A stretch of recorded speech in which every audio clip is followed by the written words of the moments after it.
Hello everyone. जैसा कि आपको पता है हम crop production and management chapter पढ़ रहे थे, तो उसमें लास्ट एक छोटा सा टॉपिक बचा हुआ है। आज मैं उसे कंप्लीट करवा देती हूँ। उसके बाद मैं क्वेश्चन भी डिस्कस कर लूँगी कि क्या क्वेश्चन है और उनमें हमें क्या लिखना होता है। बात करते हैं food from animals. Food from animals जो सोर्सेज हैं एनिमल्स के फूड के लिए, उन्हें हम लाइफ स्टॉक कहते हैं और इनके साइंटिफिक मैनेजमेंट को हम एनिमल हस्बेंड्री कहते हैं।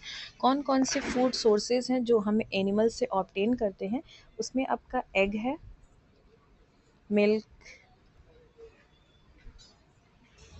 मीट एंड आपके फिश हैं। ये कुछ सोर्सेज है, फूड सोर्सेज है जिन्हें हम एनिमल से ही ऑब्टेन कर सकते हैं, जिन्हें हम लाइफ स्टॉक कहते हैं। और ये सोर्सेज जो हैं वो अलग अलग एनिमल से हम ऑब्टेन करते हैं, क्योंकि हमारी कंट्री का पॉपुलेशन बहुत ज़्यादा है और डाइवर्सिटी भी बहुत है हमारी कंट्री में। तो हर जगह प्रॉपर जो क्रॉप्स हैं उनका प्रोडक्शन हम नहीं कर सकते, प्रॉपरली नहीं होता है, क्योंकि जोग्राफिकल डिस्ट्रीब्यूशन बहुत अलग अलग जगह का अलग अलग तरीके का है। तो इसलिए बहुत सारे लोग जो हैं वो अपने फूड्स के लिए एनिमल्स पे रिलाई करते हैं। तो उनके ये फूड सोर्सेज जो हैं उन जो एनिमल हस्बेंड्री है वो है क्या, कैसे हम उसे मैनेज करते हैं, इसमें कुछ चीज़ें आती हैं। सबसे पहले हम बात करते हैं जो एनिमल हस्बेंड्री में जो स्टेप्स आते हैं। फर्स्ट होता है फीडिंग। हम जितना अच्छा एनिमल्स को फ़ीड करेंगे, जितनी अच्छी उनकी फ़ीडिंग होगी, जितनी अच्छी उनकी खुराक होगी, उतना अच्छा हमें फूड सोर्सेज मिलेगा। अगर हम उन्हें जैसे कोई गाय है, अगर हम उसे अच्छी खुराक दे रहे हैं, अच्छी फ़ीडिंग दे रहे हैं, तो उससे अच्छी हमें मिल्क भी मिलेगी, अच्छी क्वालिटी और अच्छी क्वांटिटी की हमें मिल्क भी मिलेगी। सेकंड आता है, आपकी ब्रीडिंग की बात आती है। ब्रीडिंग की बात आती है, जब अच्छी क्वालिटी, मतलब अच्छी क्वालिटी और क्वांटिटी ब्रीडिंग पे भी डिपेंड करता है। अगर डिजीज़ रेजिस्टेंस कोई मतलब कोई कोई ब्रीड है जो डिजीज़ के लिए रेजिस्टेंस है, ठीक है, उसको हम किसी मतलब क्रॉस ब्रीडिंग कराते हैं। इसमें हम एज अ हाइब्रिड कह सकते हैं कि हम हाइब्रिड ब्रीडिंग कराते हैं। तो हमें अच्छी अच्छी क्वालिटी का जो फूड है, फूड सोर्सेज हैं, वो अच्छी क्वालिटी के मिलते हैं। जैसे मतलब कोई ऐसा है जो रिच प्रोटीन, जिसमें जो प्रोटीन्स रिच एग को प्रोड्यूस कर रहा है, मीट को प्रोड्यूस कर रहा है, लेकिन वो डिजीज़ रेजिस्टेंस नहीं है।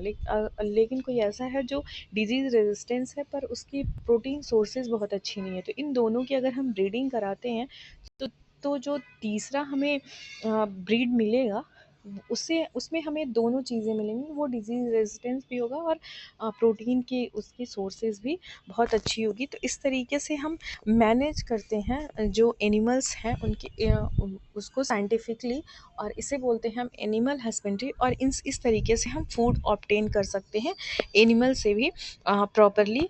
तो ये कुछ इस चीज़ को हम लास्ट चैप्टर में भी पढ़ेंगे, इम्प्रूवमेंट ऑफ फूड वेराइटीज़। वहाँ भी हम बहुत अच्छे से एनिमल हस्बेंड्री को डिटेल में देखेंगे कि किस तरीके से एनिमल हस्बेंड्री करते हैं। उसमें हम कैटल फार्मिंग को देखते हैं, फिशरीज़ को देखते हैं, बी कीपिंग को देखते हैं। तो अलग अलग जो सोर्सेज ऑफ फूड हैं, एनिमल सोर्सेज, तो उन्हें हम देखेंगे वहाँ डिटेल में, एनिमल हस्बेंड्री को पढ़ेंगे। तो इस तरीके से ये चैप्टर कंप्लीट हुआ। जो क्वेश्चन हैं इस चैप्टर के, यहाँ पे फिल इन द ब्लैंक्स तो जो दिया हुआ है, the same kind of plant grow and cultivated on a large scale at a place is called crop. ये पढ़ चुके हैं आप पहले ही। The first step before growing crop is preparation of the soil.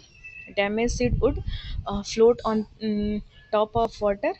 For growing a crop, sufficient sunlight and water and nutrient from the soil are essential. ये कुछ था। इस तरीके से खरीफ क्रॉप जो है, वो आपको पता है कि खरीफ क्रॉप जो है वो आपके पैडी एंड मेज़ हैं। Rabi crop wheat, gram, pea, chemical fertiliser urea and super phosphate होता है। Organic manure, animal excreta, cow dung, urine and plant wastage होते हैं। एग्जाम्पल अभी हमने खरीफ क्रॉप के और रबी क्रॉप के एग्जाम्पल देखे हैं। Preparation of soil, weeding, sowing, threshing, ये हम ऑलरेडी डिस्कस कर चुके हैं। इस तरीके से फर्टिलाइज़र और मेन्योर को भी मैंने बहुत अच्छे से डिस्कस करके बताया था कि फर्टिलाइज़र और मेन्योर क्या होते हैं। इस तरीके से आप क्वेश्चन को अपनी बुक से करने की अगर हम कोशिश करते हैं तो ज़्यादा अच्छे से हमें आंसर मिलता है और हम प्रॉपर्ली उसे समझ भी पाते हैं कि वो क्या कह रहा है। वीड्स क्या होते हैं, मैंने बताया था ऑलरेडी कि कुछ अनवांटेड प्लांट्स ग्रो कर जाते हैं क्रॉप के साथ में, उसे हम वीड्स कहते हैं। और हम वीडीसाइड्स का यूज़ भी करते हैं, जिसमें मैंने 2,4-D के बारे में आप लोगों को डिटेल में बताया था। तो ये चैप्टर कंप्लीट होता है। अब नेक्स्ट चैप्टर जो है माइक्रो ऑर्गेनिज्म, वो हम कल से देखेंगे। Thank you for watching.